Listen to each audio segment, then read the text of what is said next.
Sheilaism. Do you know how many other people worship in the religion of Sheilaism? To my knowledge, zero.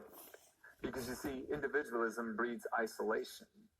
If you center your world around yourself, you will find yourself very, very alone.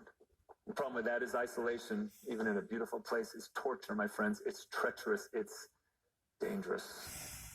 I've seen so many articles and even a couple books now on how millennials are leaving the church. And millennials are a demographic, young adults, 18 to 28-year-olds, that range. And apparently, a lot of them are leaving the church. Now, I don't have stats to prove it. I've read all different kinds of stats. They're all over the table. But I had an interesting conversation recently. I was in Wisconsin, and I was talking to a bunch of folks who support Telling the Truth, our media ministry in Wisconsin there. And these are folks, many of whom I've known since I was a little boy. I grew up in Milwaukee, and these folks have known my family forever. And we're having a great conversation in a room one day. And it was kind of a Q&A thing. And one of them looked at me. It was a mother of some young adults. And she said, "Pete, so many millennials are leaving the church. How can we keep them from leaving? How can we get them back?" And as she asked the question, I noticed her eyes kind of tearing up. And I said to her, I said, "There's something behind this question. Has your child left the church?"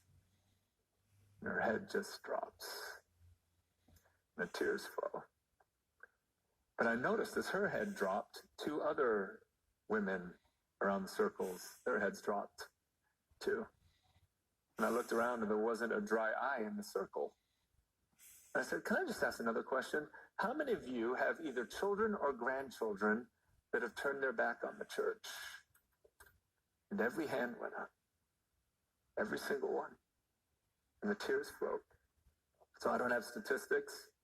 I've had enough conversations to know that some of our young people, many of our young people, are saying, "You know what? I'm being tempted to distance myself from the church." And they fall into that temptation and they're gone. And it's tragic, but it's not only millennials who are being tempted to distance themselves from the church. Divorced people have been too. Many people have gone through a very painful divorce only to have their church kind of communicate to them, "You're not really welcome here anymore." And so not only have they lost their family, they've been kind of bumped out the door, and there's an incredible wound there. And you can understand, people can understand why, if that's happened to you, you might be tempted to distance yourself from the church.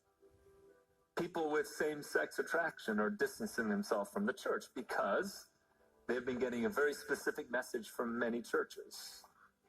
That is, "You're not welcome here." And so one could understand why they would say, "Fine, I'm not coming. I'm not going to be a part of this." And we lose an opportunity to speak into their lives, love them.